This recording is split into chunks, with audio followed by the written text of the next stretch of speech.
فراز صاحب نے 2 ٹرک منگوائے اور اس میں سامان لوڈ ہو رہا تھا. تو ہمارے گھر کے ساتھ جو جڑا ہوا گھر تھا، ہمارے ہمسائے، ان کے جو گھر کے سربراہ تھے وہ بھی باہر نکلے. تھوڑی بہت بات چیت فراز صاحب سے کہ بھائی جا رہے ہیں آپ، تو پھر ہمیں دوسرا گھر مل رہا تھا. تو خیر ایک ٹرک لوگ ہوئے، دوسرا پھر صندوق آیا، تیسرا. تو فراز صاحب، ہم تو سنتے تھے کہ شاعروں کے گھر سے وہ کیا شعر ہے کہ بعد مرنے کے میرے گھر سے یہ سامان نکلا، کچھ حسینوں کے خطوط. تو کہتے ہیں یہ وہی سمجھ لیں، ٹرک کے ٹرک حسینوں کے خطوط. گھر پہ بیل ہوئی، کون ہے جی؟ فراز صاحب صدر دروازے پہ آئے، کہتے ہیں ہم وہ والے ہیں، مذہبی تعلیم دینے والے ہیں، وہ جو تبلیغی جماعت کے ارکان ہیں. جی. آپ احمد فراز ہی ہیں؟ کہا جی. کلمہ آتا ہے آپ کو؟ تو کہنے لگی بدل گیا ہے کیا؟ بھائی میرے ایک کچھ عرصہ کنسٹرکشن کر رہے تھے. اچھا. تو بڑا گھر بنا رہے تھے میرے بھائی، تو دکھانا چاہتے تھے والد صاحب کو بھی. تو ان کو کہا کہ آئیے گا میرے گھر پہ. اب فراز صاحب جب آئے تو ایسے دیکھ رہے تھے. تو بھائی نے کہا کہ حسرت تعمیر. تو جواب میں کہتے ہیں یہ حسرت تعمیر ہے یا کثرت تعمیر ہے؟ صحیح. السلام علیکم. امید کرتی ہوں آپ سب لوگ خیریت سے ہوں گے. آج میں پہلے آپ کو 2-3 اشعار سناؤں گی، اور ظاہر ہے آپ کو اندازہ بھی ہو جائے گا کہ میں کس کی بات کر رہی ہوں. ہم کو اس شہر میں تعمیر کا سودا ہے جہاں، ہم کو اس شہر میں تعمیر کا سودا ہے جہاں، لوگ معمار کو چن دیتے ہیں دیوار کے ساتھ. ایک اور شعر ہے، میں نے ستمگروں کو پکارا ہے خود فراز، ورنہ کسی کا دھیان کہاں تھا میری طرف. اور اب جو میں آپ کو شعر سناؤں گی وہ میرا بہت پسندیدہ ہے، اور وہ محبت ان کی جو ہے وطن سے، وہ اس سے ظاہر ہو رہی ہے. وہ بھی شاعر تھا جس نے تجھے تخلیق کیا، وہ بھی شاعر تھا جس نے تجھے تخلیق کیا، میں بھی شاعر ہوں تو خون دے کے سنواروں گا تجھے. یہ میں آج بات کر رہی ہوں اردو ادب کے مقبول ترین اور محبوب ترین شاعر احمد فراز کی، جن سے محبت جو ہے ان کے بہت کئی برس ہو چکے ہیں ان کے انتقال کو، لیکن وہ آج تک ہمارے دلوں میں زندہ ہیں. اور ان کی محبت میں کوئی کمی تو کیا ہوتی، بلکہ وقت کے ساتھ ساتھ اضافہ ہی ہو رہا ہے. آج ان کے صاحبزادے سعدی فراز کو ہم نے اپنے ساتھ گفتگو کے لیے بلایا ہے، دعوت دی ہے، اور ان کا بہت شکریہ نوازش کہ انہوں نے اتنے مصروف اپنے شیڈیول میں سے وقت نکالا. آج ہم ان کی شاعری پہ اور باقی ساری چیزیں، احمد فراز کی شاعری پہ اور سب چیزوں کے بارے میں تو ہم اکثر کرتے رہتے ہیں. تو آج جو سوچا ہے ہم نے وہ یہ کہ وہ گھریلو زندگی میں کیسے تھے، والد کیسے تھے، شوہر کیسے تھے. عام کیونکہ ہم لوگوں کے ذہن میں یہ ہوتا ہے کہ جو شاعر ادیب ہوتے ہیں وہ پتہ نہیں کوئی عجیب ہی مخلوق ہوتے ہیں، وہ عام لوگوں کی طرح نہیں ہوتے. اور خاص طور سے احمد فراز کے بارے میں تو میں جب میٹرک میں تھی تب میں نے اپنی پاکٹ منی جمع کر کے ان کی کتابیں تھیں، اور وہ وقت ایسا تھا کہ ساری ہی کالج اسکول کی لڑکیاں جو تھیں وہ ان کے سرہانے ہی کتابیں ہوا کرتی تھیں، اور بڑا تسلی رہتی تھی کہ شاید ہم احمد فراز کو اپنے ساتھ رکھے ہوئے ہیں. تو آج ہمارے لیے بڑے اعزاز کی بات ہے کہ ہم سعدی فراز سے گفتگو کریں گے. السلام علیکم سعدی صاحب. السلام علیکم. سعدی فراز صاحب، آپ کا بہت بہت شکریہ، بہت نوازش. میں آپ کا شکر گزار کہ آپ ہمارے لیے بڑے اعزاز کی بات ہے کہ آج احمد فراز صاحب کے فرزند ہمارے ساتھ تشریف فرما ہیں.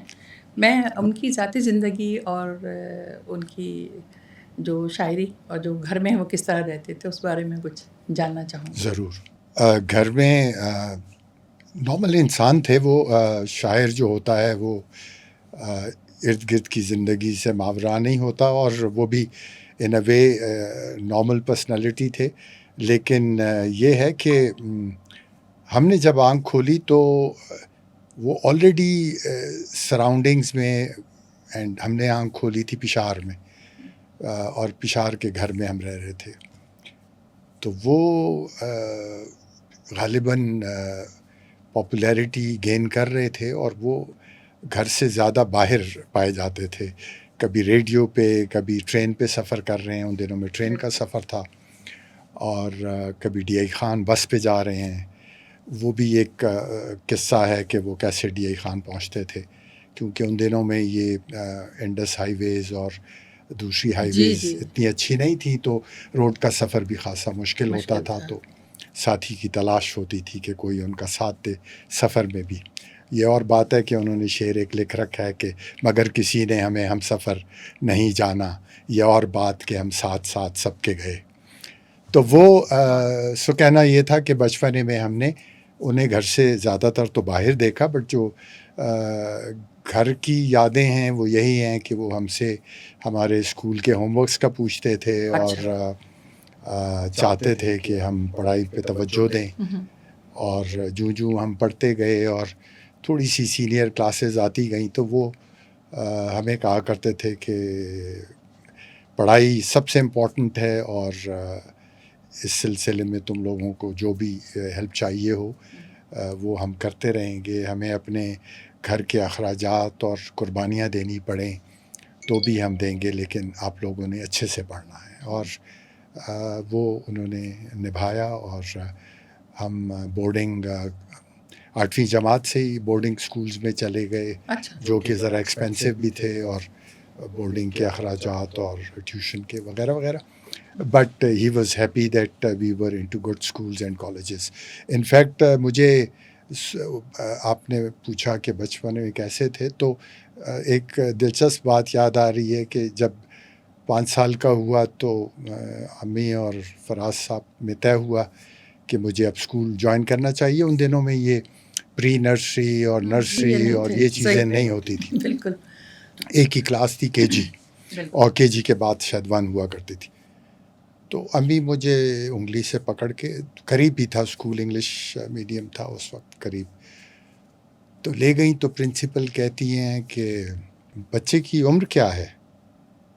تو امی نے سادگی میں کہا 1 سال کم بتانا چاہیے، بعد میں کام آتا ہے. تو انہوں نے کہا 4 سال ہے. تو پرنسپل صاحبہ کہنے لگیں جب یہ 5 کا ہو جائے تو تب لے آئیے گا. گویا مجھے 1 سال کے لیے انہوں نے واپس کر دیا. ابا کو پتہ چلا تو وہ بڑے خفگی کا اظہار کیا انہوں نے کہ یہ کیا کیا تم نے، وہ اب بچہ کیا سال بھر بیٹھا رہے گا؟ اچھا ایسا کرتے ہیں کہ 1 ہفتے بعد میں اس کو لے جاؤں گا. تو وہ یہی ہوا کہ وہ فراز صاحب کے ساتھ میں اسکول گیا. تو نہ پرنسپل کو یاد تھا کہ یہ بچہ پہلے آیا تھا، اور کیونکہ ایڈمیشنز ہو رہے تھے، بہت سے پیرنٹس آ رہے تھے اور جا رہے تھے، اور میں اپنے وقت پہ ایڈمٹ ہو گیا. اس کے بعد کے جی میں تو میں فرسٹ بھی آیا تھا، کیونکہ وہ نیا نیا شوق تھا اور پڑھائی کا. اور سو کہنا یہ تھا کہ باقی والدین کی طرح وہ بچوں کی پڑھائی میں دلچسپی لیتے تھے. اور شاعری واعری کی بچپنے میں تو ہمیں سمجھ نہیں تھی، جو ہم کالج کی طرف جاتے رہے تو پھر اس سلسلے. لیکن آپ کو کس عمر میں احساس ہوا کہ آپ کسی بڑے شخصیت کے؟ ہاں، یہ مجھے 8ویں یا 9ویں میں، جب میں بورڈنگ اسکول میں 8ویں میں گیا تو وہاں کے جو اردو ٹیچر تھے انہوں نے کلاس میں سب سے تعارف کروایا. تو پیرنٹس کا بھی پوچھ رہے تھے، تو میں نے کہا احمد فراز. تو کہنے لگے آپ احمد فراز کے بیٹے ہیں؟ میں نے کہا جی. تو وہ پشاور تک، اور بلکہ اس وقت صوبہ سرحد کہلایا کرتا تھا یہ کے پی، صوبہ سرحد تک میں تو 1966-67، بلکہ 66 میں، چونکہ میں تو 70 میں ایڈمٹ ہو رہا تھا 8ویں جماعت میں، تو وہ 66 میں درد آشوب نے انعام لیا تھا، آدم جی ایوارڈ، جو ان کی سیکنڈ بک تھی. ٹھیک. تو وہ جانے لگے تھے پاکستان بھر میں بھی تھوڑا بہت. سو پھر اردو کے ٹیچر نے ذرا محبت سے کہ یہ تو ہمارے پیارے شاعر کے بیٹے ہیں، سو انہوں نے مجھ سے خود مجھے انکریج کرنا کہ میں فراز صاحب کے شعر اردو کی کلاس میں کچھ نہ کچھ سناؤں. اس میں مجھے شوق بڑھا، اور میں یہی کہوں گا کہ مجھے شعری شوق جو بڑھا وہ فراز صاحب کی وجہ سے نہیں بلکہ اپنے اردو ٹیچر کی وجہ سے. تو آپ کو کیسا لگتا تھا اس وقت؟ اچھا لگتا تھا, جو ملنا مزہ آتا اچھا لگتا تھا. وہ تو زندگی بھر تقریباً 99% لوگوں نے فراز صاحب کا سن کے ان کے تیور محبت بھرے ہو گئے. بالکل بالکل. تو یہ تھا. جی بالکل. اچھا بچپن میں وہ آپ کو تعلیم کے علاوہ کون سی کوئی خاص نصیحت کیا کرتے تھے؟ ہاں, نصیحت کیا کرتے تھے کہ کبھی اپنی غربت یا اپنے کم مائگی یا اپنی کسی چیز کے نہ ہونے پہ افسردہ نہیں ہونا بلکہ فخر رکھو کہ جو کچھ ہے وہ ایمانداری سے آیا ہوا ہونا چاہیے تمہارے پاس, اور جو بھی تمہارے پاس رہے وہ اس کو ویلیو کرو. یہ ان کا بیسک وہ تھا. اور دوسری نصیحت ان کی یہ تھی کہ بیٹا میں چاہتا ہوں تم مجھ سے زیادہ بڑے آدمی بن جاؤ. ہر باپ کی خواہش تھی. یہ اور بات کہ ہر بیٹا ایسا نہیں کر پاتا لیکن یہ ان کی خواہش ہوا کرتی. اچھا, میں یہ چیز اس وجہ سے بھی پوچھ رہی ہوں کہ عام طور پہ جو شاعر ادیب آرٹسٹ ہوتے ہیں ان کے بچوں کو اکثر شکایت رہ جاتی ہیں کیونکہ وہ ان کو اس طرح سے وقت نہیں دے پاتے جس طرح سے ایک عام نارمل انسان دے رہا ہوتا ہے. ہاں, جیسے میں نے پہلے بھی بتایا کہ ہم جب آنکھ کھولی تو وہ گھر سے زیادہ تر باہر ہوا کرتے تھے. ظاہر ہے اتنے زیادہ بلاوے آتے تھے اور وہ بھی مشاعروں میں ایز اے ینگ پوئٹ انتھوزیسٹکلی یا پرجوش طریقے سے شامل ہونا چاہتے تھے. سو وہ کوئی آئی تھنک مشاعرہ مس نہیں کرتے تھے چاہے وہ ڈی آئی خان ہی کیوں نہ جانا پڑے روڈ کے راستے. صحیح. تو بٹ سم ہاؤ ہمیں کوئی ایسے کمی کا احساس نہیں ہوا کہ ہم کہتے کہ اگر وہ ہوتے تو یہ ہوتا, اگر وہ ہوتے تو یہ ہوتا. ہاں, وہ میرے خیال میں جتنی تھوڑی دیر میں بھی وہ آ جاتے تھے اس میں وہ کمی شاید پوری ہو جاتی تھی اور ہم ان سے بات چیت کر سکتے تھے. وہ ہمیں کبھی کبھی وہاں پشاور صدر تھا اور وہ تھا شاپنگ کے لیے بھی لے چلتے تھے. سو ایسے تھا. اچھا, آپ کو کیا لگتا ہے کہ ان کی جو لوگوں میں بہت زیادہ پسندیدگی ہے ان کی شاعری, اس کی کیا وجہ ہے؟ اس کی وجہ ایک تو ان کی شاعری میں سادگی ہے, سادہ اسلوب ہے, خیالات سادہ ہیں جو آپ کے میرے ان کے کسی کی بھی ہو سکتے ہیں. اور وہ جو شعر ہے کہ گویا یہ بھی میرے دل میں تھا, تو آپ پڑھتے ہیں تو کہتے ہیں کہ ہاں یہ بات تو میں نے بھی سوچی. سو میں تو کہوں گا کہ اور اس میں سادگی میں پھر سچ بھی ہے. ایسا نہیں ہے کہ کسی تجربے سے وہ گزرے نہیں اور وہ بیان کر دیا ہو.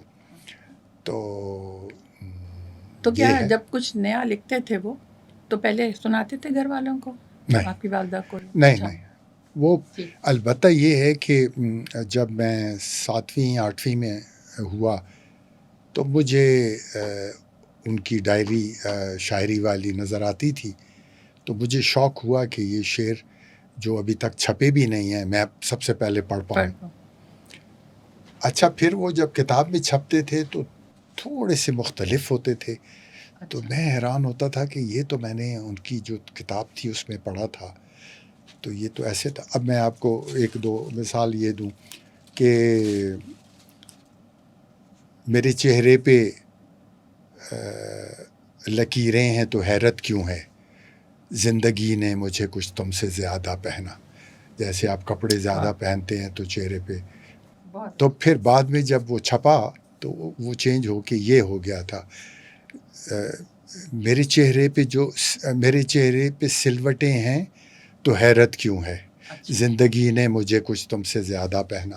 سو اس طرح کے کچھ جو قطر رید پوئٹس کرتے رہتے ہیں اور خیال بہتر ہو جاتا ہے, ریفائن ہو جاتا ہے, تو وہ اس کو. تو آپ لوگوں تک جو شاعری پہنچتی تھی وہ شاعروں کے تھرو یا کتاب کے تھرو؟ کتاب کے تھرو. جی مشاعروں میں ہم نہیں شریک ہوتے تھے. اچھا. ایک دو مشاعرے ہم نے چھپ کے دیکھے تھے. اچھا چھپ کے. اصل میں وہ چھپ کے اس لیے کہ بڑے بیٹھے ہوتے تھے تو ہم اپنے آپ کو چھوٹا سمجھتے ہوئے انٹروژن یا مخل ہونے والی بات نہیں کرنا چاہتے تھے, اور نہ وہاں سے دعوت ہوتی تھی کہ آئیں بیٹا آپ بھی بیٹھیں. صحیح. تو دادا جان ہمارے شاعر تھے, وہ بھی فارسی کے شاعر تھے, اور میرے والد نے چونکہ ایم اے اردو اور ایم اے پرشین کیا تھا تو وہ بتاتے ہیں کہ پرشین میں نے دادا جان یعنی انہوں نے اپنے والد سے مشورے سے اور سبجیکٹ کو ان کے ساتھ ڈسکس کرتے ہوئے ماسٹرز کیا تھا. اسی لیے ان کی شاعری میں ہمیں پرشین ورڈ بھی بہت نظر آتے ہیں, اور غالباً ان کی غزلوں میں اور ان کی شاعری میں وہ موسیقیت پرشین لینگویج کے سافٹنس اور اس کی وجہ سے بھی پائی جاتی ہے, اور جو مقبولیت اور گائیگی میں بھی میوزیکل لگتی ہے آپ کو. بالکل. کوئی ایسی غزل یا نظم جو آپ کے دل کے بہت قریب؟ ویسے تو ظاہر ہے. ہاں مجھے بہت سی ہیں, اور اتفاق کہ بھائی کے مقابلے میں زیادہ فراز صاحب کے شعر پڑھتا رہا اور یاد بھی رکھتا رہا. ابھی میں ان کی ایک چھوٹی سی خوبصورت آزاد نظم سنا دیتا ہوں جو مجھے بہت بھلی لگتی ہے. بارہا دل نے کہا مجھ سے کہ اے شوبدہ گر, تو کے الفاظ سے اصنام گری کرتا ہے. بارہا دل نے کہا مجھ سے کہ اے شوبدہ گر, تو کے الفاظ سے اصنام گری کرتا ہے. کبھی اس حسن دلارا کی بھی تصویر بنا جو تیری سوچ کے خاکوں میں لہو بھرتا ہے. بارہا دل نے یہ آواز سنی اور چاہا, مان لوں مجھ سے جو وجدان میرا کہتا ہے, لیکن اس عج سے ہارا میرے فن کا جادو, چاند کو چاند سے بڑھ کر کوئی کیا کہتا ہے. کیا کہنے. بہت اچھا بہت اچھا بہت اچھا. اچھا احمد فراز صاحب کے احمد فیض سے یا اور دوسرے جو بھی شعراء تھے ان کے ساتھ تعلقات کیسے تھے؟ فیض صاحب سے تو بہت قربت کے تعلقات تھے, بلکہ وہ انہیں اپنے سینئر شعراء میں اپنا پیشرو اور لیڈر اور اپنا سینئر مانتے تھے, اور ان کی شخصیت سے, ان کی انقلابی خیالات سے, اور بلکہ فراز صاحب کے جو انقلابی خیالات یا وہ کہتے ہیں نا کہ جابر سلطان کے سامنے کلمہ حق کہنے کی جرت رکھنا, وہ بھی غالباً فیض صاحب سے سیکھی. گو کہ فیض کافی نرم لہجے میں اختلاف کرتے تھے. فراز صاحب نے تھوڑا سا اس بلنٹ کہہ لیں یا تھوڑا سا کلیئرٹی کے ساتھ اپنا اپوزیشن کو شو کیا, اور وہ آپ کو محاصرہ اور اس قسم کی نظموں میں نظر آیا. بالکل بالکل. اچھا آمریت کے خلاف احمد فراز صاحب ہمیشہ کھل کر انہوں نے آواز اٹھائی, تو اس کا آپ کے خاندان پہ بھی اثر ہوا ہوگا, تو کچھ مشکلات آپ کو پیش آئیں؟ ہاں, جیسے ٹیلی فونز ٹیپ ہونا شروع ہو جانا, اور احساس ہونا کہ پیچھے کوئی فالو کر رہا ہے. یعنی میں جب 25-26 سال کا تھا اور اپنی چھوٹی سی سوزوکی لے رکھی تھی اس وقت میں نے, تو اس کو پھر میں بھی خوب دوڑاتا تھا اسے, یعنی 110 پہ بھی لے جاتا تھا گاڑی کو. میں کہا اب دوڑو میرے پیچھے. سو کہنا یہ ہے کہ یس تھوڑا سا, بٹ ایز سچ کوئی زیادہ نہیں ہوا اس زمانے میں, کیونکہ ان کا جو پرائم اپوزیشن کرنے کا زمانہ تھا وہ ضیاء رجیم تھی, جو کہ 70s میں تھی اور ارلی 80s میں تھی. اس کے بعد دوسرے جو ادوار آئے اس میں وہ اتنے کیونکہ ماشاء اللہ ڈکلیئرڈ بھی نہیں تھے, اور وہ فراز صاحب بھی شاید تھک چکے تھے, اتنے بلنٹ یا اتنے اسٹرانگلی انہوں نے اپوز نہیں کیا. لیکن ان کی ایک دو نظمیں ہیں جو کہ شاید 2001-2 کی ہیں, وہ اب بھی میں چپ رہوں تو مجھ پہ میرے اشعار پہ خاک, وہ ہے کہ آ کے دیکھو تو صحیح شہر میرا کیسا ہے, سبز و گل کی جگہ ہے ہر شاخ پہ خاک. تو وہ اس قسم کی نظمیں لکھتے رہے بعد میں بھی. اچھا، ان کی جلاوطنی کے بارے میں کچھ آپ بتائیں گے؟ جی، جلاوطنی خود انہوں نے ساختہ تھی؟ خود ساختہ تھی، لیکن اس کی بھی وجوہات تھیں. وہ 1982 کے مڈل میں یا آخر میں گئے ہوئے تھے کراچی کسی مشاعرے کے سلسلے میں. وہاں پہ رات کو انہوں نے کسی تقریب میں محاصرہ پڑھی اور واپس ہوٹل پہنچے. یہ قصہ وہ خود بھی 1-2 بار انٹرویوز میں سنا چکے ہیں. تو پولیس آئی بیٹھی تھی ہوٹل کے پاس. وہ ان کو پروانہ پکڑایا انہوں نے کہ جی آپ کو شہر چھوڑنا پڑے گا، you can no longer stay in Karachi. تو وہ پھر انہوں نے کہا کہ میں نے تو کل کی فلائٹ بک کر رکھی ہے، اگر آپ مجھے آج ہی بھیجنا چاہتے ہیں تو پھر دیجیے میرا ٹکٹ. سو انہوں نے پولیس والوں کا کیا تھا، انہوں نے گورنمنٹ پہ ڈال دیا اور وہ ٹکٹ کر کے تو ان کو روانہ کیا. تو وہ بتاتے ہیں کہ پھر مجھے خیال آیا کہ اگر انہوں نے ایک شہر سے دوسرے شہر، اور کل کو مجھے اسلام آباد میں کوئی نظم پڑھوں گا، غزل کہوں گا، کچھ لکھوں گا تو کہہ دیں گے کہ اب یہ چھوڑو. تو پھر میں خود ہی، کیونکہ میں نے تو لکھنا ہے. لکھنا یہ بھی نہیں کہ آپ لکھتے رہیں اور وہ چھپ نہ پائے، کیونکہ سینسرشپ اس وقت بڑی شدید تھی. آج کل تو سینسرشپ کا شاید رواج ہی نہیں ہے.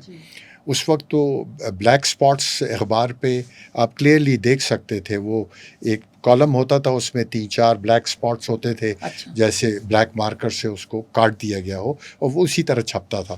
سو اس سینسرشپ میں تو پھر شعر تو چھپنے نہیں تھے، کسی اخبار نے بھی نہیں چھاپنے، رسالے نے بھی نہیں چھاپنے. تو پھر میرے لکھنے کا فائدہ کیا، کیونکہ پھر وہ اگر 5 سال بعد ماشاء اللہ ختم ہو یا آمریت کا دور ختم ہو، 5 سال بعد تو یہ موقع کی شاعری ہے، اس وقت کی شاعری ہے، وہ اپنی اہمیت کھو دے گی، اور وہ لمحے کی شاعری ہوتی ہے، اسی لمحے میں اس کا اثر. سو وہ لنڈن چلے گئے. لنڈن میں ہمارے چچا تھے، ان کے بڑے بھائی، وہ ان کے ہاں ٹھہرے. پھر وہاں سے وہ یورپ، ناروے، کینیڈا، ماسکو، جہاں جہاں سے دعوت آئی، جہاں پاکستانی یا اردو سپیکنگ لوگ تھے، وہاں پہ وہ اپنی مشاعرے کرتے رہے. اور ان اے وے لیونگ کا ذریعہ بھی تھا کہ اوبیسلی. تو آپ لوگ اور آپ کی والدہ یہیں تھے؟ ہم یہی تھے. ہم یہی تھے. اچھا جی. اور کتنے عرصے رہے پھر وہ؟ غالباً 4 سال کے قریب. اچھا.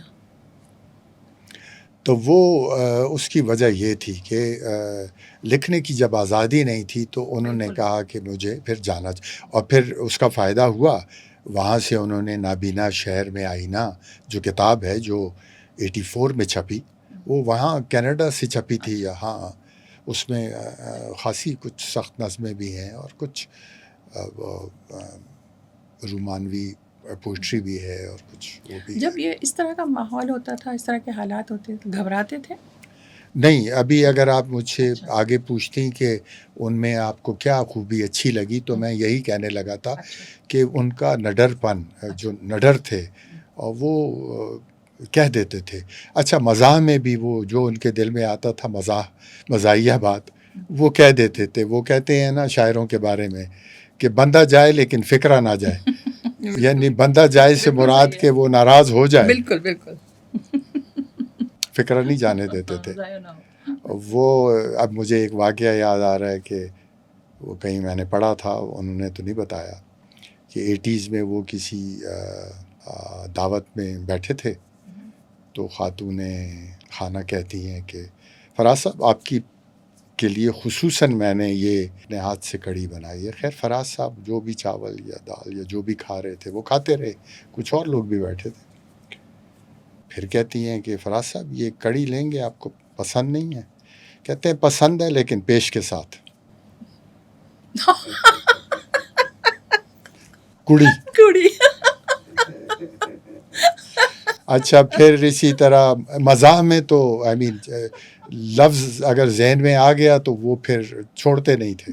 He would just say it all. اور سو اور اسی طرح اگر فیل کر رہے ہیں کہ جبر ہے، ظلم ہے، الفاظ کہے نہیں جا سکتے، حرف کی حرمت نہیں، قلم بیڑیوں میں بندھا ہوا ہے، تو وہ قلم سرخ رو ہے، قلم نے جو لکھا وہی آج میں ہوں، وہی آج تو ہے، قلم سرخ رو ہے. سو وہ ان کی ہر کتاب میں آپ کو کچھ نہ کچھ ایسا مل جائے گا جس میں انہوں نے بڑے نڈر طریقے سے اور بڑی بے ساختگی اور بغیر کسی چیز کی پرواہ کیے ہوئے لکھا. مجھے بھی وہی بات خیال آ رہا تھا کہ وہ اتنے محبوب تھے. جب ہم اسکول کالج میں تھے تو وہ سب کے اتنے محبوب شاعر ہوا کرتے تھے. ان کی کتابیں جو تھیں کالج میں ہر کسی کے پاس ہوا کرتی تھیں، اور وہی شعر بھی سنا رہے ہوتے تھے بلکہ وہ ساری شاعری جو ہے وہ لڑکے لڑکیوں کو لکھ کر بھی دیا کرتے تھے. تو وہ جو اتنے عشق انہوں نے کیے، تو آپ کو یا آپ کے گھر میں یا آپ کی والدہ کو کچھ مسائل ہوئے اس سے؟ نہیں، ہمیں زیادہ کوئی مسائل نہیں. یہ شاعروں کے بارے میں ہر شخص جانتا ہے کہ وہ کس طرح کے ہوتے ہیں اور کیا کیا شوق رکھتے ہیں. ہر شخص جانتا ہے، لیکن جو بیوی گھر میں ہوتی ہے اس کے لیے مشکل ہوتی ہے نا. جاننا ایک الگ بات ہے، ہاں، سہنا الگ. سہنا الگ بات ہے. بس وہ پھر گھر کی باتیں ہی ہیں. پھر وہ تو آج کے پاکستان کو اگر وہ دیکھتے تو کیا کہتے؟ آج کے پاکستان میں بھی وہ کچھ لکھ رہے ہوتے اور جو بھی ان کو خیال آتا پاکستان کے بارے میں وہی لکھتے. اور وہ لکھتے کہ قلم اتنا آزاد نہیں جتنا سے ہونا چاہیے. وہ لکھتے کہ شخصی آزادیاں اتنی نہیں جتنی ہونی چاہیے. وہ لکھتے کہ لوگوں کی موومنٹ اور سفر اور ان چیزوں پہ جو پابندیاں ہیں وہ شاید نہیں ہونی چاہیے. تو ڈیفینیٹلی وہ تو لکھ رہے ہوتے، کیونکہ ہمیں نہیں یاد کہ کوئی بھی کتاب ان کی اس قسم کے شعروں سے خالی ہو. پہلی کتاب 58 میں تھی، تو اس میں آپ دیکھیے وہ ایک 27 سال پہ تو فائنلی چھپ کے آ گئی. اس کا مطلب ہے کہ 20 سال سے 27 سال کی عمر تک وہ جو شعر لکھتے اور جمع کرتے رہے تھے وہی کتاب میں چھاپے نا انہوں نے. بالکل. سو 20 اور 21 سال میں وہ اے بھوکی مخلوق انہوں نے لکھا، تنہا تنہا میں ہے. اور اس میں وہ یہی کہ ملک میں پیسہ نہیں ہے لیکن حاکموں کے صندوق بھرے ہوئے ہیں. ملک بھوک کا شکار ہے لیکن ہم کشکول لیے در بدر پھر رہے ہیں، مدد مانگنے، کبھی پیسے مانگنے. سو جی ایک اور تنہا تنہا میں ہی ہے خیر مقدم. اس کی تھیم یہ ہے کہ لوگ جس طرح ابن الوقت ہوتے ہیں، تو ایک آقا جب ان سے محبت کرتا ہے، ان کے ساتھ وقت گزارتا ہے، اس کے جب جانے کا، یا اگر آپ سمجھ لیں کہ کسی محکمے کا سربراہ ہے وہ جانے لگتا ہے تو وہ مس کرتے ہیں اور آپس میں ڈسکس کرتے ہیں کہ اس کو ہم جاتے ہوئے کیا تحفہ دیں کہ یہ. اور سارے اس کی ستائش اور تعریف کرتے ہیں اس اپنے جانے والے ادارے کے سربراہ کے.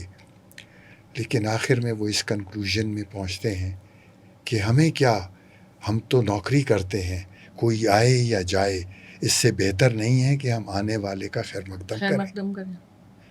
یہ ابن الوقتی اور وقت کے چڑھتے سورج کو جو کہتے ہیں. سو یہ ان کی یہ 27 سالہ اور 20 سالہ لڑکا یہ باتیں لکھ رہا. اس وقت کی سوچ بالکل. سو اس سے دوسری بات یاد آئی کہ اسی عمر میں جو تنہا تنہا آئی تو ان کی یہ ریپوٹیشن ہوئی کہ یہ ٹین ایجرز کا شاعر ہے. ٹھیک ہے، اب ٹین ایجرز کا شاعر ایسی باتیں کرتا ہے جو وہ ایوانوں کو ہلا رہا ہے. ان کی پہلی نظم جو تنہا تنہا کی ہے جو 1958 میں چھپی، اینڈ ہی واز اونلی 27، تو وہ شاعر نظم ہے اس کا پہلا. وہ ان کی شاعری کا مینیفیسٹو ہے. وہ اس میں کہتے ہیں کہ آج سے پہلے شاعر گل و بلبل کی باتیں کرتا تھا، حور اور پری کی باتیں کرتا تھا، بادشاہ سلامت کی باتیں کرتا تھا، اس کی ستائش و تعریف کی بات کرتا تھا. اب میرے قلم میں کوئی زنجیر نہیں ہے، میں جو دل پہ گزرتی ہے وہی کہوں گا، یہ باتیں نہیں کروں گا. And he carried on with this manifesto. اور جب بھی انہوں نے محسوس کیا کہ حاکم یا حکومت یا ملک کے نظام جو سختی کا ہے یا جبر کا ہے اس کے بارے میں آواز اٹھانی چاہیے تو انہوں نے اٹھائی. اچھا، مزاج کے کیسے تھے؟ غصے والے تھے یا نرم مزاج تھے؟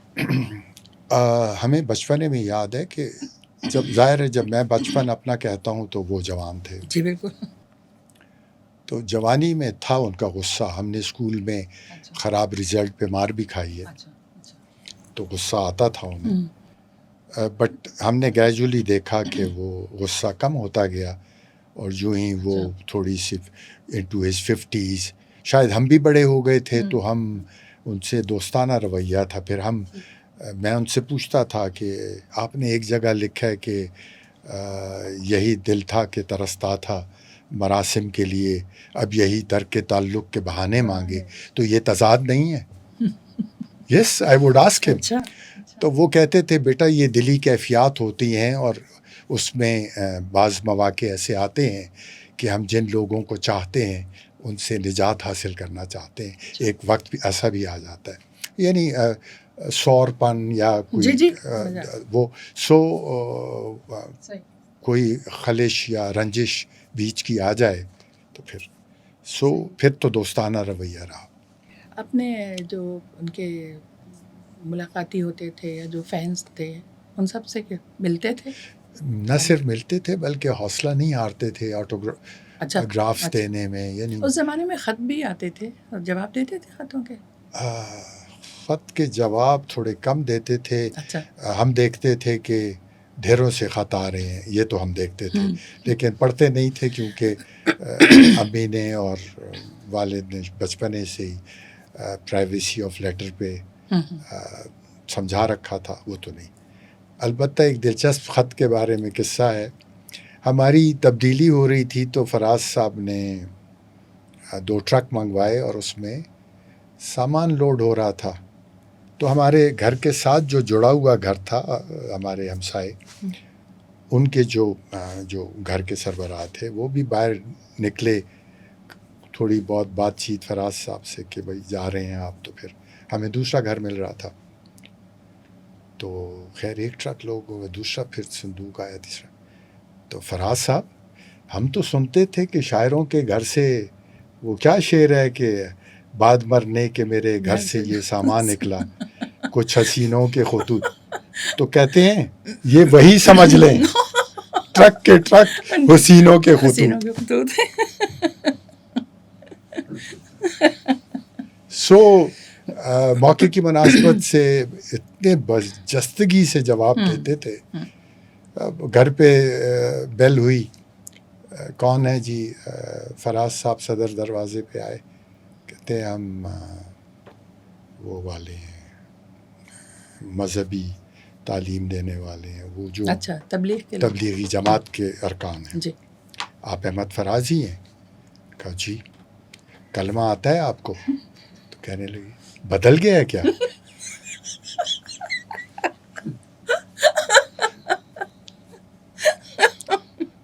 تو وہ بھائی میرے ایک کچھ عرصہ کنسٹرکشن کر رہے تھے. اچھا. تو بڑا گھر بنا رہے تھے میرے بھائی، تو دکھانا چاہتے تھے والد صاحب کو بھی. تو ان کو کہا کہ آئیے گا میرے گھر پہ. اب فراز صاحب جب آئے تو ایسے دیکھ رہے تھے، تو بھائی نے کہا کہ حسرت تعمیر. تو جواب میں کہتے ہیں یہ حسرت تعمیر ہے یا کثرت تعمیر ہے؟ صحیح، کثرت تعمیر. صحیح. تو ایسا تھا. آپ کتنے بہن بھائی ہیں؟ ہم 3 بھائی ہیں. 3 بھائی ہیں. کسی کو بھی نہیں ہے شاعری سے یا کوئی؟ میرے دادا کے 4 بیٹے تھے، صرف فراز صاحب کو شوق تھا اور باقی 3 کو نہیں، اور وہ نہیں بن پائے شاعر. اصل میں یہ شوق تو ہے, ذوق بھی ہے, اچھا. اور شعر سمجھ بھی لیتے ہیں ہم, بھائی بھی شبلی بھی, بٹ لکھنے کی کوشش بھی کی, لکھ بھی پائے, بٹ یہ جانا کہ یار فراز صاحب نے جو معیار قائم کیے ہیں جی وہ ہے. اس تک پہنچنا بڑا مشکل ہے, سو اس کو کام کو چھوڑ دیا. لکھے میں نے 8-10 چیزیں لکھی, بٹ اچھا. اپنے پاس کبھی پبلش نہیں کی کہ تو فرضی نام سے شائع کرا لوگ دیں. کمپیریزن کریں گے فراز صاحب سے. تو نہ بتائیں نا کہ کون لکھ رہا ہے. ہاں, وہ باقی کافی لوگ ہے نا. یا دوسرے ناموں سے بھی شاعری کرتے ہیں. تو ایسے ہوتا تھا کہ وہ گھر میں اگر کچھ سنا رہے ہیں یا آپ نے کوئی کتاب پڑھی؟ نہیں, لیکن گھر میں وہ سناتے نہیں تھے. گھر میں اکا دکا مشاعرے وہ ہوئے, بٹ وہ البتہ وہ جو ہاں ان میں یہ میں نے دیکھا, آپ نے پوچھا تھا کہ اور ان کی لوگ آتے تھے یا آٹوگراف, یا ایک دفعہ میں نے ان سے آٹوگراف اپنے دوست کے لیے لیا جب میں اسکول میں تھا. تو جیسے میں نے آپ سے کہا کہ وہ ہمارے بچپنے سے ہی ہم نے دیکھا کہ وہ پشاور اور ارد گرد کی جگہوں میں پاپولر ہونے لگے تھے. تو اس دوست نے مجھے کہا کہ اپنے والد سے آٹوگراف لا کے دو, میں تو نہیں آ پاؤں گا, یہ میری آٹوگراف بک لے جاؤ. ہمارے گھر محسن احسان آئے ہوئے تھے, وہ بھی پشاور کے شاعر تھے. تو ڈرائنگ روم میں بیٹھے تھے تو مجھے یاد آیا کہ محسن احسان بھی ہیں, فراز صاحب بھی ہیں, تو چلو. تو بٹ مجھے یہ نہیں خیال آیا کہ میں جو مہمان ہیں ان سے پہلے لوں. تو میں نے اپنے ابو سے کہا کہ یہ ہمارے کلاس فیلو ہیں, وہ آٹوگراف چاہتے ہیں. کہتے بھائی ہم کہاں بڑے شاعر ہیں, یہ محسن صاحب سے آپ پہلے لیجیے. تو انہوں نے مجھے ان کی طرف ڈائریکٹ کر دیا کہ وہ آٹوگراف دیں. اب یہ ان کا ہمیشہ سے بڑا پن تھا کہ وہ اپنے ساتھی شاعروں کی ہمارے سامنے بہت عزت کرتے تھے, تاکہ بچوں کو بھی جی یہ ٹریننگ کا حصہ ہوتی ہے نا. بالکل بالکل. اچھا, اب جو احمد فراز صاحب کا ادبی ورثہ ہے اس کو آگے بڑھانے کے لیے آپ لوگ کچھ کر رہے ہیں؟ جی, ہم نے احمد فراز ٹرسٹ اسی نام سے اس کی میں کوشش ہے میرے بھائی کی تھی. ہم نے 2009 میں اس کو رجسٹر کروایا. اچھا. پھر یہاں رولز بدلتے رہتے ہیں, اسلام آباد میں ٹرسٹس کو رجسٹر کرنے کے رولز بدل گئے, وہ پھر اپروو نہیں ہوئے, کچھ عرصہ اسمبلی میں پڑے رہے. تو پھر ہم نے وہ ٹرسٹ لیپس کر گیا 2013 میں, پھر ہم نے اس کو دوبارہ کرایا. سو ٹرسٹ کے مقاصد ہی یہی ہیں کہ فراز صاحب پہ ریسرچ کو پروموٹ کیا جائے, یونیورسٹیز میں ان کے اگر مقالے لکھے جائیں ایم فل میں, اور پی ایچ ڈیز ان کی شعری تصانیف پہ تحقیق کر کے لوگ کریں, اور ٹرسٹ جو ہے ان کو مالی مدد بھی کرے اور انفارمیشن بھی جو چاہیے ایسے لوگوں کو. سو مشاعرے کروانا, شعری نشست رکھنا, ان کی برسی کو منانا, ان کی سالگرہ کو منانا, اس میں شعراء کو انوائٹ کرنا تاکہ وہ اس موقع پہ اپنی فراز صاحب کو یاد کریں اور ان کی شاعری کو اور ان کو یاد رکھا جائے. وہ ان کا خود ایک شعر ہے کہ بعد اس کے میرا فن کو سراہے تو میں ہوں. اب اس کا پہلا مصرع مجھے نہیں آ رہا, بٹ اس کا لب لباب یہی بنتا ہے کہ میں زندہ ہوں اور میرا فن زندہ ہے, اگر میرے جانے کے بعد بھی لوگ اس کو سراہیں تو وہ اس پیرائے میں ہوگا کہ کسی نے پوچھا ہوگا کہ جی آپ کیا سمجھتے ہیں کہ آپ کا فن آپ کے زندگی کے بعد بھی, تو وہ ایک غزل میں ہے اس کا شعر. کوئی ایسا شعر یا کوئی ایسا جملہ جو آپ کو حوصلہ دیتا ہو کسی وقت؟ ضرورت کے وقت آپ کو یاد آتا ہے؟ ہاں، ان کے تو ایسے بھی کئی اشعار ہیں جو بچوں کے سلیبس میں بھی ہونے چاہیے، جیسے شکوے ظلمت شب سے تو کہیں بہتر تھا، اپنے حصے کی کوئی شمع جلاتے جاتے. اور اسی کا آخری شعر بھی تقریباً اسی سمت کو اشارہ کرتا ہے کہ اس کی وہ جانے اسے پاس وفا تھا کہ نہ تھا، تم فراز اپنی طرف سے تو نبھاتے جاتے. تو زمانہ کچھ بھی کرے، کچھ بھی کہے، آپ اپنی اچھی ڈگر پہ رہیں اور آپ نبھاتے رہیں. کبھی مایوس دیکھا آپ کو؟ مایوسی کے عالم میں ایک دو بار جب ہم کافی گرون اپ تھے تو پاکستان نیشنل سینٹر سے ان کی نوکری کو ختم کیا گیا تھا. 1974 تھا یا 5 تھا. تو کافی سنجیدہ اور رنجیدہ تھے، لیکن پھر بھی وہ یہ سمجھتے تھے کہ وہ حق بجانب ہیں، اور پھر انہوں نے ٹرائیبیونل میں اپیل کی اور ٹرائیبیونل نے ان کو بحال کیا، کیونکہ گراؤنڈز جو تھے وہ پولیٹیکل گراؤنڈز پہ ان کو نکالا گیا تھا. اس وقت کے وزیر اطلاعات کوثر نیازی تھے اور وہ چاہتے تھے کہ ان کی کتاب کا سرورق لکھیں وہ. تو فراز صاحب کا آپ نے پچھلے شاید انٹرویوز میں بھی کسی سے پوچھا تھا کہ وہ کسی کے لیے لکھتے وکھتے تھے. فراز صاحب جنرلی نہیں لکھتے تھے. بہت اگر ان کو 100 لوگوں نے درخواست کی ہے کہ ہمارے شاعری پہ ایک صفحہ لکھ دیں اس کے کور پہ، تو وہ نہیں لکھتے تھے. ایک آدھ پہ لکھا 100 میں سے. کوئی خاص وجہ تھی اس کی؟ وجہ کی تو مجھے نہیں معلوم، لیکن غالباً وہ نہیں کہہ سکتے تھے جو لکھوانے والا ان سے لکھوانا. ہر آپ کیوں لکھواتے ہیں کہ آپ کو ریکمینڈ کرے شاعر اور کہے کہ میری شاعری بہت اچھی ہے. بالکل ٹھیک. جبکہ بعض اوقات یہ بات نہیں ہوتی.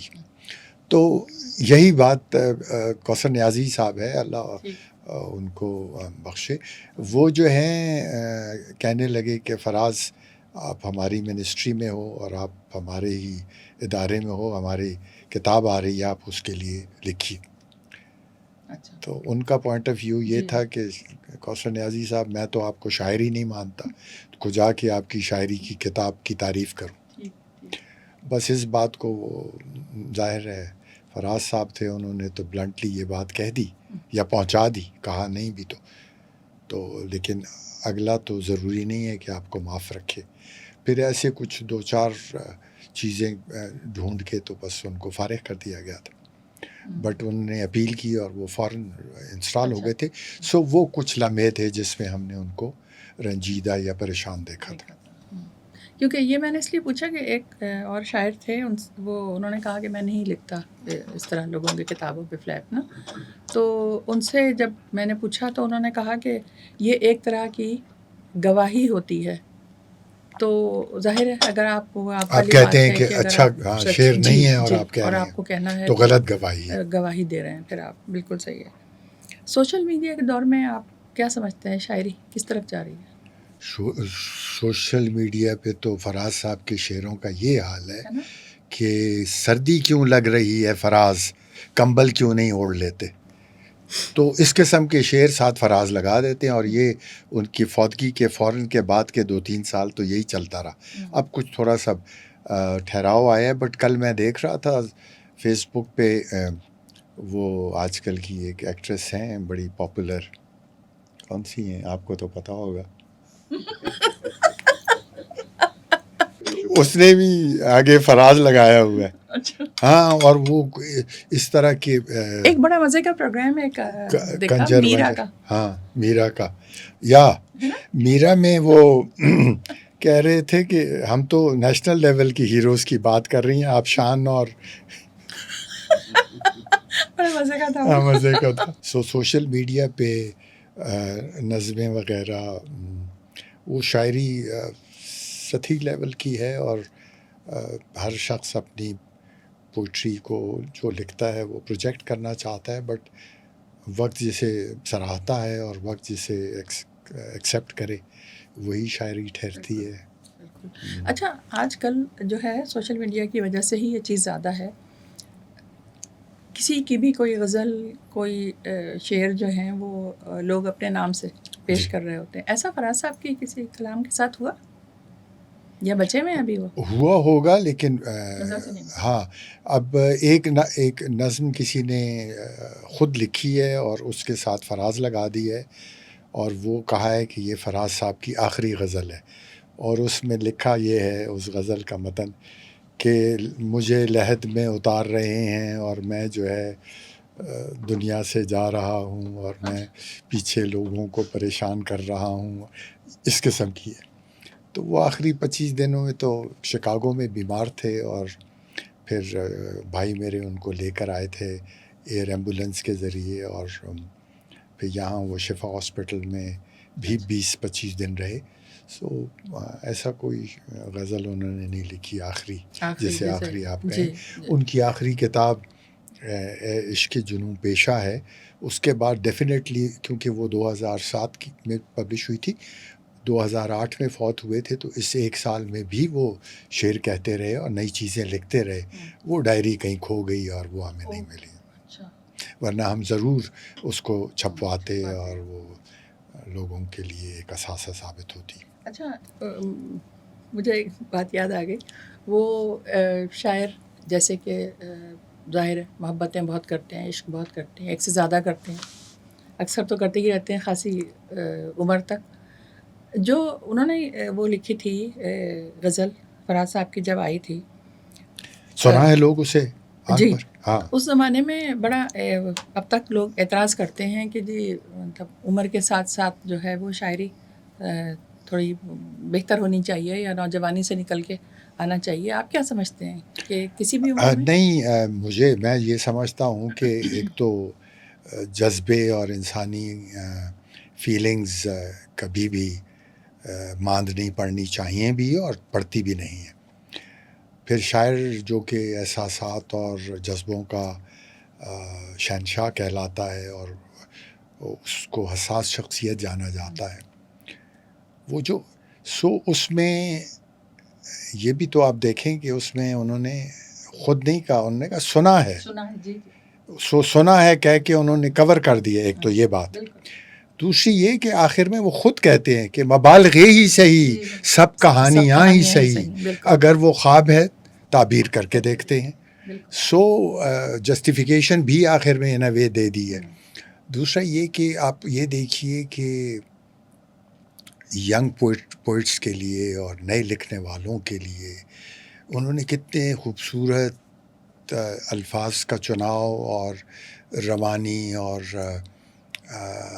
ستائش کے خوبصورت ڈھنگ اختیار کرتے ہوئے یوں کہیے کہ وہ پیچھے 50 سالہ شاعری کا نچوڑ کہہ لیں جو آخری اگر عمر میں بھی ہے تو وہ اپنے ابھی تو میں جوان ہوں جورج صاحب کا ہے. بالکل. ہاں تو بالکل ایسا ہی ہے کہ آپ کو جس دن آپ تھک ہار کے بیٹھ گئے اور جذبوں سے بھی عاری ہو گئے اور انرجی لیولز بھی ڈاؤن ہو گئے، so probably you died before your death. George صاحب کا جوش تو آخر تک رہا نا. انہوں نے تو ستارہ عشق کی تو ایکنالجمنٹ کی ہے، لیکن یہ ہر شاعر ستارہ کیا 20 بھی ہو سکتے ہیں، وہ لکھتے نہیں ہیں. اس سے بھی دلچسپ بات یاد آ گئی. فراز صاحب کو کسی پبلشر نے کہا کہ فراز صاحب،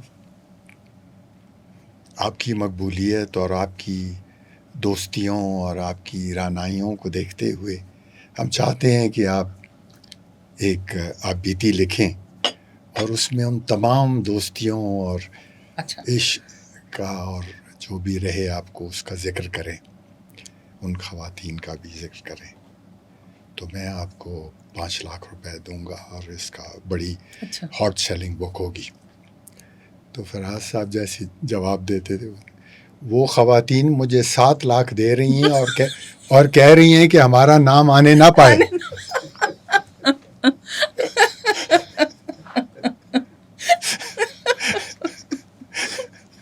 صحیح بات ہے. تو یہ ہے. تو گفتگو کے تو وہ تو دیکھیں نا، وہ حالانکہ دوسرے کو یہ اعزاز دیتے ہیں، گفتگو اچھی لگی، ذوق نظر اچھا لگا، مدتوں کے بعد کوئی ہم سفر اچھا لگا. یہ تو دوسروں نے بھی دل میں کہا ہوگا.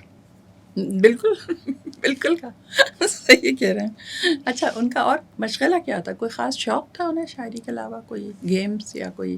ہاں، جوانی میں ہم نے انہیں ٹینس کھیلتے دیکھا. اچھا. کرکٹ کا شوق بھی تھوڑا بہت تھا، اور مڈل ایج تک ٹینس کھیل رہے تھے. وہ شار کلب میں بھی کھیلتے تھے، پھر اسلام آباد کلب کے بھی ممبر تھے، وہاں بھی کھیلتے تھے. اور سوئمنگ کرتے تھے. ہاں جی، سوئمنگ ہم نے بچپنے میں انہی کی وجہ سے سوئمنگ سیکھی کہ ہمارے گھر سے کوئی 1 کلومیٹر پہ ہی سوئمنگ پول تھا، بہت اچھا بڑا، جس میں بچوں کی سائڈ بھی تھی. تو وہ چھلانگے مارتے مارتے ہم سیکھ گئے، اور وہ تو پراپر سوئمنگ کرتے تھے. اور پھر بٹ آبویسلی وہ پھر جب ہم چھوٹے تھے تو آبویسلی وہ ان کی جوانی کے دن تھے، تو وہ کر رہے تھے. اس کے بعد شاید چھوڑ دی سوئمنگ. تھکاوٹ والا کام ہے سوئمنگ بھی. بالکل ہے. تو بلکہ کہتے ہیں کہ اگر آپ کو اچھی ایکسرسائز کرنی ہے تو سوئمنگ کیجیے. جی بہترین ہے. کچھ غزل کے اشعار؟ سلسلے توڑ گیا وہ سبھی جاتے جاتے، ورنہ اتنے تو مراسم تھے کہ آتے جاتے. اور جشن مقتل ہی نہ برپا ہوا، ورنہ ہم بھی بابجولاں ہی سہی ناچتے گاتے جاتے. اور شکوے ظلمت شب سے تو کہیں بہتر تھا، اپنے حصے کی کوئی شمع جلاتے جاتے. بہت اچھا. اور اس کی وہ جانے اسے پاس وفا تھا کہ نہ تھا، تم فراز اپنی طرف سے تو نبھاتے جاتے. کون سی چیز ہے جو آپ کو بہت زیادہ یاد آتی ہے والد کی؟ ان کا انٹلیکچوئل گفتگو.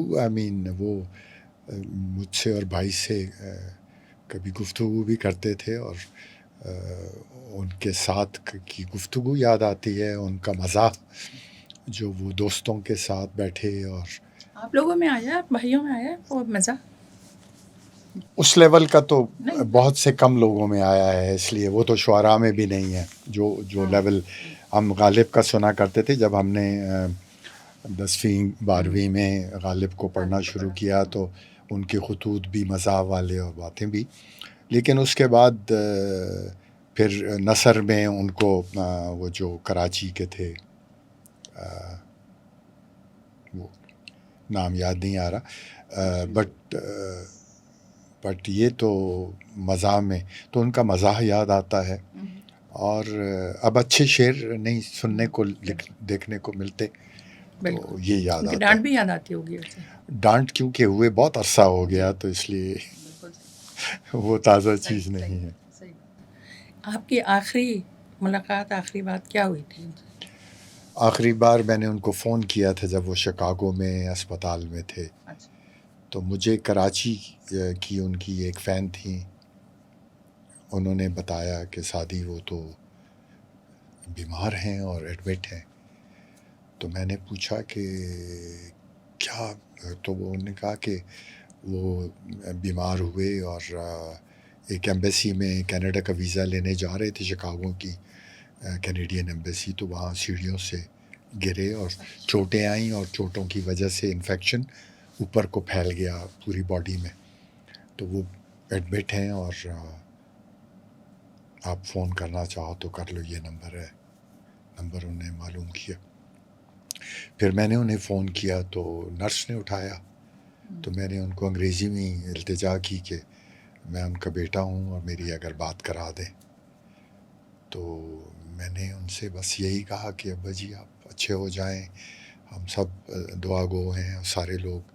اور پھر یہ نہیں پوچھا کہ کیوں ہوئے، کیسے ہوئے. وہ اصل میں وہ 1 مہینہ پہلے بھی امریکہ جا چکے تھے، اور وہ دعوتیں لوگوں کی انکار کرنا بڑا مشکل جانتے تھے. وہ جو بھی دعوت دیتا تھا، کوئی ڈی اے خان کی دعوت دیتا تھا وہاں چلے جاتے تھے، کوئی امریکہ کی دعوت دیتا تھا وہاں چلے جاتے تھے. انکار بہت مشکل سے کرتے تھے. سو اور لوگ محبت سے بلاتے تھے تو پھر وہ کہتے تھے کہ اب انہوں نے اتنے چاؤ سے. سو امریکہ وہ مئی میں بھی جا چکے تھے لیکن پھر جون میں ایک بلاوا آیا تو جون میں چلے گئے. سو ان کی عمر 70s میں آ چکی تھی تو تھکاوٹ والا کام ہے امریکہ کا سفر. تو سیڑھیوں پہ چڑھتے ہوئے یا تو تھکاوٹ کا شکار تھے یا ہو سکتا ہے کوئی کیا کہتے ہیں شوق آیا ہو, کوئی اسٹروک آئی ہو برین میں یا کچھ ہوا ہو کہ ہی ٹمبلڈ اور وہ لڑکھڑائے اور گرے. اس سے ماتھے پہ بھی چوٹ آئی اور گھٹنوں پہ بھی چوٹیں آئیں. بس وہ چوٹیں پھر جان لیوا ثابت ہوئیں. پھر تو وہ وہاں سے ہاسپٹل, اس سے پھر یہاں کے ہاسپٹل, اور پھر ہم بات نہیں کر پائے. سو یہ یاد نہیں ہے کہ جانے سے پہلے جب وہ جا رہے تھے امریکہ اس سے پہلے کہاں بات ہوئی تھی یا کیا ہوئی تھی. باقی میں کسی وقت کا پتہ نہیں ہوتا ہے. جی پتہ نہیں ہوتا. بالکل کب. یہ بتائیے اگر آج کے نوجوانوں سے فراز صاحب نے کچھ کہنا ہوتا تو وہ کیا پیغام دیتے, کیا کہتے ہیں؟ وہ ایک تو پڑھنے لکھنے کی میرا خیال میں انہیں بہت شوق تھا کہ ملک میں لوگوں کو تعلیم دینی چاہیے اور بجٹس جو ہیں وہ فضولیات میں ضائع کرنے کی بجائے یا ایسی چیزوں پہ جو پروڈکٹیو نہیں ہیں ان پہ زیادہ بجٹ لگانے کے تعلیم کے بجٹ کو بڑھایا جائے. یہ ہمیشہ وہ تھے. نیشنل بک فاؤنڈیشن کے جب ہیڈ تھے اور کتابوں کا میلہ انڈیا میں لگا تو دو ان کی باتوں کے مطلب تھے. We need books not bombs, that is what he said over there. تو انہوں نے دھماکہ کیا تھا نا ایٹمی پہلے جی انڈیا نے, تو ہم نے جواب میں کیا تھا, تو وہاں پہ انہوں نے یہ بات کی تھی. تو وہ پیغام تو نوجوان نسل کو پڑھنے کا ہی دیتے, پڑھنے لکھنے کا دیتے. اور شاعری میں کہتے کہ جو دل پہ گزرتی ہے وہی بات لکھو, باتوں کے بیچ ستارے مت لکھو. ان کی ایک نظم یا غزل بھی ہے, مت لکھو. سو اب مجھے یاد نہیں آ رہی لیکن ہاں وہ بہت خوبصورت نظم ہے. جو بھی جس کی گردن مارے مت لکھو. اچھا, آپ کو لگتا ہے کہ آج کا کے جو نوجوان ہیں, ہماری یہ والی جو نسل ہے, یہ احمد فراز کو سمجھ رہی ہے, ان کی شاعری کو سمجھ رہی ہے؟ بنیادی طور پہ تو ان کا جو پیغام ہے یا تگودو ہے یا جد و جہد ہے وہ سچ بولنے کی اور غلط چیزوں کو ایکسیپٹ نہ کرنے کی ہے. لیکن نوجوان اب اگر کتاب سے ہی ہٹ رہا ہے تو پھر فراز صاحب کا پیغام ہو یا کسی بھی اور شخصیت کا, وہ کیسے پہنچے گا جب تک ان کتابوں کو سلیبس کا حصہ نہیں بناتے. ہمارے سے پہلے انڈین یونیورسٹیز نے فراز صاحب کی کتابوں کو اپنے سلیبس کا حصہ بنایا, بعد میں پشاور یونیورسٹی میں بنا. علی گڑھ یونیورسٹی جو کہ مدتوں سے اردو کا گہوارہ ہے, انہوں نے فراز صاحب کی کو اپنے اردو ماسٹرز کا حصہ بنایا. تو کہنا یہ ہے کہ نئی نسل شعر سے تب جڑے گی جب وہ تعلیم سے جڑے گی, اور کتابوں سے دور ہوں گے تو شعروں سے بھی دور ہوں گے. بالکل, اور اردو سے بھی بہت دور ہوتے جا رہے ہیں. اردو سے بھی دور, کیونکہ یہ اب رومن اردو والا ٹیکسٹنگ ہو گیا ہے, اچھی اردو لکھنا مشکل ہو گیا ہے ان کے لیے. سو ہماری والد کی اور فراز صاحب کی یہی ایڈوائس ہوتی اور مشورہ ہوتا کہ کچھ بھی ہو جائے بچوں, تم لوگ کتاب سے ناتا نہیں توڑو. بالکل. اچھا, اب جو ہے وہ کمال کی بات یہ ہو گئی ہے کہ جو پبلشر ہیں جو کتاب چھاپ رہے ہوتے ہیں, ایک تو اردو ہی غلط لکھی جا رہی ہے, زیر زبر پیش کا کوئی رواج نہیں رہ گیا, جس کی وجہ سے پتہ ہی نہیں چلتا کہ اس کو اس پڑھنا ہے یا اس پڑھنا ہے. میں جب یہ کتاب چھپا رہی تھی تو پروف ریڈنگ کے لیے جب آئی تو اللہ کے اوپر آپ کو تشدید کہتے ہیں ڈالنا ہوتا ہے, وہ انہوں نے سب ویسے ہی سب لکھے ہوئے تھے. میں نے ان کو واپس بھیج کے کہا کہ بھائی، تو پتہ ہے انہوں نے کیا کہا؟ انہوں نے کہا کہ آج کل زیر زبر پیش کون لگاتا ہے؟ اندازہ کریں جی. بعض جگہوں پہ بڑی تھوڑی سی گرد ہوس، اب گرد کے نیچے زیر نہیں لگے گی تو گرد اور ہوس الگ سے نہیں پڑھے جا سکتے. اور اس کا مطلب کیا بنے اور گا؟ مطلب کیا بنے گا؟ اور یہ آپ ٹھیک کہہ رہی ہیں کہ مجھے بھی ابھی فراز صاحب کی کتابیں چھپوانی تھیں تو میں نے پروف ریڈنگ کی. میں نے کہا کہ آپ تو کریں لیکن میری طرف جی. ڈرافٹ بھجوائیے گا. میں بالکل. اور اتنی غلطیاں اتنی اچھا جو ٹھیک کر کے بھیجتے تھے وہ ٹھیک کر لیتے تھے، نہیں آ جاتی پھر وہ نہیں آ جائے. بالکل. سو ہمیں کوئی سال بھر لگا ان کتابوں کو ٹھیک کرنے میں. بالکل صحیح. تو یہ آپ ٹھیک کہہ رہی ہیں کہ جی. اصل میں اردو جاننے والے اور اچھے پروف ریڈرز انہوں نے ہائر نہیں کر رکھے. اور بالکل کام چلاؤ چل رہا ہے. بہت بہت شکریہ آپ کا. آپ مجھے کی آپ بہت اچھا لگ رہا ہے. مجھے میرے لیے بڑے اعزاز کی بات ہے، اس لیے کہ میں بہت بڑی فین بہت میں ان کو بتا رہی تھی، میں بہت کم عمری سے بہت بڑی فین رہی ہوں فراز صاحب کی. مسٹ ہیو بین جی، بہت ضرور رہی تو ہوں گی. مجھے بہت اچھا لگ رہا ہے آپ سے بات کر کے. بہت اچھا. مجھے بھی بہت اچھا لگا یہاں آ کے، اور آپ کا ادارہ بڑے اہم شخصیات کو، اور ہم تو کسی کے تعارف کی وجہ سے آئے، لیکن بہر طور یہ بھی ایک کار خیر ہے کہ آپ لوگوں تک لوگوں کے خیالات پہنچا رہی ہیں، جو کہ ایک دوسرا ذریعہ تعلیم ہے کتاب کے علاوہ. جی بالکل. سننے کی حص سے. سو گڈ لک، آپ کو کامیابی ملے. بہت شکریہ. اب آپ مجھے بتائیے گا، میں تو آج بہت زیادہ ایکسائٹیڈ تھی اس انٹرویو کے لیے. آپ بتائیے گا آپ کو کیسا لگا، اور فراز صاحب کے شعر کامنٹس میں ضرور لکھیے گا. بہت شکریہ.